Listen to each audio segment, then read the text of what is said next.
अरे चड्ढी वालों, देश के दलालों, तुम्हारी हैसियत नहीं है सुभाष चंद्र बोस के पैर के धूली के बरोबर, जूती के बरोबर। ये तो झूठ ऐसे बोलते हैं फेकम फाक, एक झूठ ले फिर दूसरा झूठ ले, जब तक आप ऐसे से सर खुजाइएगा क्या बोला क्या बोला क्या बोला, तब तक में तीसरा झूठ, फिर चौथा झूठ, फिर पांचवा झूठ। आज प्रधानमंत्री झूठ बताए कि नहीं? ये तो भाजपा आरएसएस के नेता गोबर खाते हैं, गौमूत्र पीते हैं, इनका दिमाग गोबर है, समझते नहीं, चूंकि अनपढ़ प्रधानमंत्री हैं, जाहिल हैं। कहते हैं मैं तो खेल खेल में ही भाइयों प्रधानमंत्री बन गया। कभी कहते हैं मैं तो 40 साल भीख मांगा, कभी मैं गुफा में गया था, मैं कभी साधु बनना चाहता था, कभी किसान बनना चाहता था, कभी किन्नर की सभा में नहीं गए, नहीं तो कह देते कि मैं भी बनना चाहता था। पता नहीं हाथ क्यों पीटते रहते हैं। नरेंद्र मोदी जी पनौती हैं, ये क्या है? अज्ञानी है, अहंकारी हैं, दम्भी हैं। प्रधानमंत्री जी ऐसे कोई नहीं, ऐसा कोई सगा नहीं जिसका को ठगा नहीं।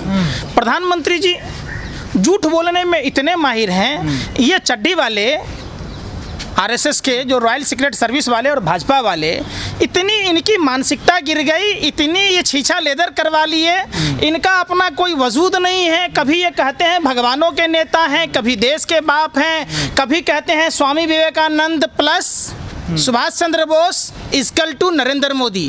अरे चड्ढी वालों, देश के दलालों, तुम्हारी हैसियत नहीं है सुभाष चंद्र बोस के पैर के धूली के बरोबर, जूती के बरोबर। तुम्हारी हैसियत नहीं है स्वामी विवेकानंद के पैर के धूली के बरोबर।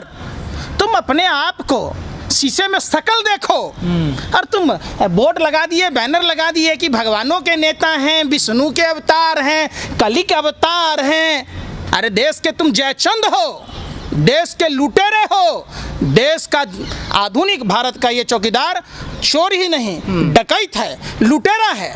जिस तरीके से स्वामी विवेकानंद और सुभाष चंद्र बोस का अपमान किया गया अपने बैनर और पोस्टरों में, सिर्फ बंगाल का चुनाव जीतने के लिए, बिहार का चुनाव जीतने के लिए, ये उनके जूते के बराबर नहीं है। और ये किस तरीके से अपमान करते हैं देश का नौजवान, देश का आदमी कभी इस चीज़ को बर्दाश्त नहीं करेगा। दूसरी बात, इन्होंने जो काला कानून किसानों के लिए लाया, देश में क्या बचा है? प्रधानमंत्री जी कहते थे भाइयों बहनों मित्रों, रेलवे से हमारा बहुत पुराना रिश्ता है, हम कभी हमसे बेहतर कौन समझेगा। रेलवे स्टेशन पर चाय बेचते बेचते रेलवे स्टेशन ही बेच दिया, ट्रेनें बेच दी। ये कह रहे थे बुलेट ट्रेन देंगे, इन्होंने ट्रेनों को बुलेट बना दिया, ट्रेन ही बेच दिया, न रहे बांस न बजे बांसुरी। इन्होंने एयरपोर्ट बेच दी, इन्होंने एयरलाइंस बेच दिया पूरे हिंदुस्तान का कोना कोना भारत माँ की जेब में आंचल में झांक कर देख रहे।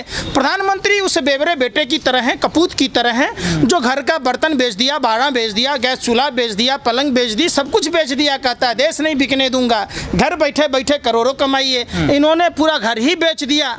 लेकिन आप कह रहे हैं कि ये काला कानून पास करें मोदी सरकार, और मोदी सरकार कह रही है कि ये 70 सालों में पहली बार किसानों को आज़ादी मिल रही है, किसान कहीं भी अपना अनाज अब बेच। बिल्कुल, प्रधानमंत्री जी ने 70 सालों में भारत को बेरोजगार बनाया।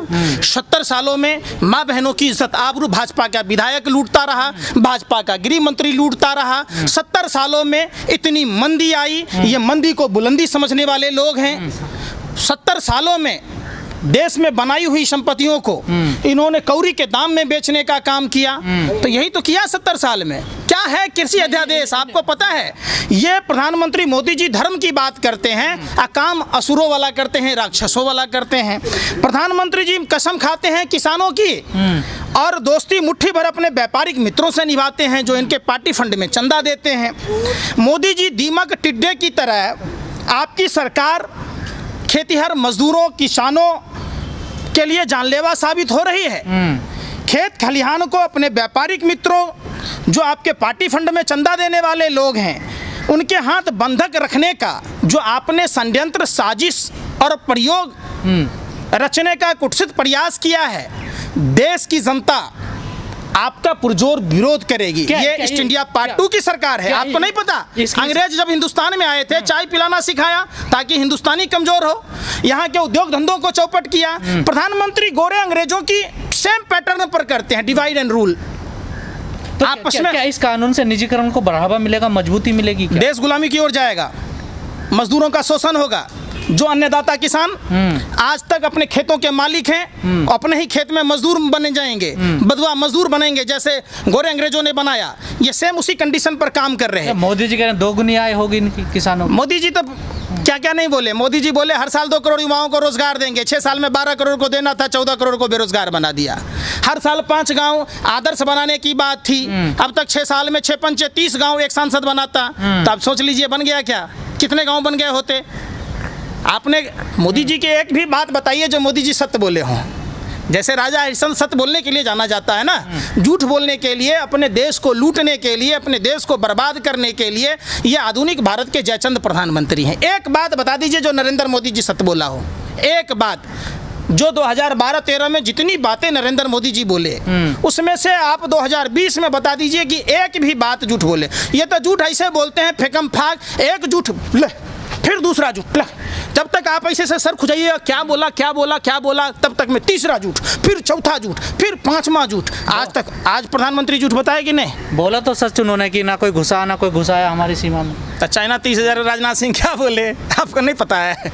हमसे बेहतर आप लोग जानते हैं कि प्रधानमंत्री जी जुट्ठा के सरदार हैं। पूरे वर्ल्ड में ऐसा कोई जुट्ठा प्रधानमंत्री अगर हो तब बता दीजिए, हम अपने मुंह में कालिक पोत लेंगे, नहीं तो नरेंद्र मोदी जी के पोत दीजिए कि झूठ। लेकिन मोदी जी रोज ट्वीट कर रहे हैं और रोज अपना बयान जारी कर रहे हैं। कंफ्यूज है वो प्रधानमंत्री जी जन्म कब लिए? आप लोग 17 सितंबर आप लोग किसानों को गुमराह कर रहे हैं और वो इसलिए सड़कों पे उतर रहे हैं।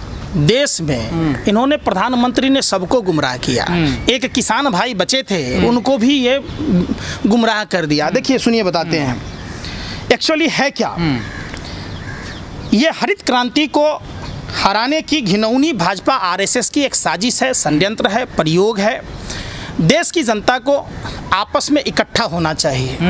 ये गोरे अंग्रेजों की नाजायज औलादों की सरकार के खिलाफ, ईस्ट इंडिया पार्ट 2 की सरकार के खिलाफ आवाज बुलंद करना चाहिए।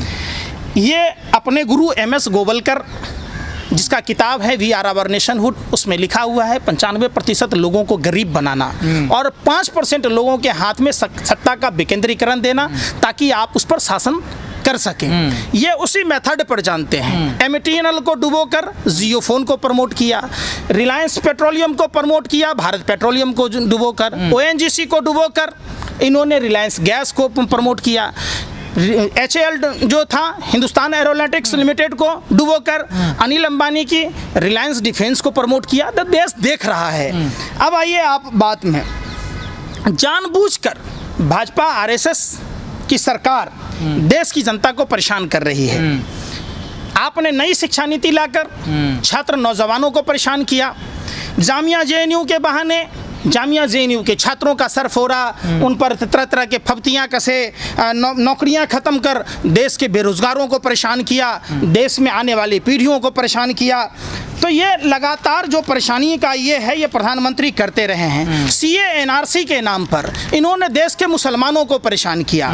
निजीकरण कर जो लोग रोजगार में थे, पहले क्या होता था, प्राइवेट नौकरी वाले सरकारी होते थे। मोदी जी की सरकार में सरकारी नौकरी वाले प्राइवेट होने लग गए। इन्होंने नोटबंदी कर पूरे देश को परेशान किया, देश की अर्थव्यवस्था को परेशान किया, देश के अर्थव्यवस्था की कमर तोड़ दी। GST लाकर देश के व्यापारी भाइयों की को परेशान किया। आज ये हर आदमी व्यापारी भाई हमारे दुकान पर मक्खी मार रहे हैं, दुकान इनकी नहीं चल रही है। तो देखिए पुलवामा की घटना की जांच ही नहीं कराए, भारत माँ के वीर सपूतों का अपमान किया, नहीं करवा कर, नहीं तो आज उस पर वो पता चलता कि वो कार किसकी है जिस कार में 300 किलो RDX है। ये व्यापम घोटाला वाले आटा चोर कंस मामा की सरकार बनाने के चक्कर में पूरे देश की जनता को परेशान किया, कोरोना फैला दिया। 22 विधायकों की नीलामी और ट्रंप की गुलामी ने देश का भट्ठा बिठा दिया। 23 मार्च तक देश में कोरोना का जिक्र तक नहीं किया प्रधानमंत्री। जब राहुल गांधी जी सवाल पूछ रहे थे इस मंद बुद्धि के 70 साल अपरिपक्व युवा अहंकारी प्रधानमंत्री से, तो ये लिट्टी चोखा खा रहे थे। आपके लिट्टी चोखा खाने से बिहार में बाढ़ नहीं आएगा। कितना बेवकूफ़ प्रधानमंत्री है ये। लिट्टी चोखा खाने से क्या होगा? आप बिहार की जनता कोई बेवकूफ़ समझता है कि लोग वोट दे देगा लिट्टी चोखा खाएगा? था बिहार को पैकेज दे तो दिया इतना बड़ा, और क्या चाहिए? पैकेज इनका मुंह से बोलते हैं कि पिछवाड़े से बोलते हैं। तो पता है 1,25,000 करोड़ का पैकेज कहाँ है? कहाँ है कोरोना में 20 लाख हजार करोड़ रुपए का पैकेज? कहाँ है भारत को विश्वगुरु बनाने की बात? कहाँ है किसानों की आय दोगुनी करने की बात? कहाँ है मतलब हर साल 2 करोड़ युवाओं को रोजगार देने की बात? दोगुनी होगी ना किसानों के विधेयक हो गया। हर सांसद 5 गांव आदर्श बना लिया, 100 स्मार्ट सिटी हर साल बन गए। क्या आप लोग बोलते हो यार? कम से कम देखो, ये तो भाजपा आरएसएस के नेता गोबर खाते हैं, गौमूत्र पीते हैं, इनका दिमाग गोबर है। आपका तो कम से कम अन्न खाते हो, आपका तो सही होना चाहिए। अगर इतनी घटनाओं से नरेंद्र मोदी जी, जिस तरीके से आपने देश की जनता के ऊपर प्रहार किया, परेशान किया, अगर इससे भी दिल नहीं भरा तो आप किसान को परेशान करने लगे। जो हमारे देश के अन्नदाता हैं, किसान भारत की आत्मा है। शरीर के जख्म भर जाते हैं, दिल का जख्म, आत्मा पर पड़े जख्म नहीं भरता। आत्मा पर बार हमारे वजूद पर हमला है जो बर्दाश्त नहीं होगा। इनकी ईंट पर ईंट बजा दी जाएगी, भाजपा आरएसएस की चूल हिला दी जाएगी। ये सवाल देखिए, मोदी जी समझते नहीं, चूंकि अनपढ़ प्रधानमंत्री हैं, जाहिल हैं। कहते हैं मैं तो खेल खेल में ही भाइयों प्रधानमंत्री बन गया। कभी कहते हैं मैं तो 40 साल भीख मांगा, कभी मैं गुफा में गया था, मैं कभी साधु बनना चाहता था, कभी किसान बनना चाहता था, कभी किन्नर की सभा में नहीं गए, नहीं तो कह देते कि मैं भी बनना चाहता था। पता नहीं हाथ क्यों पीटते रहते हैं।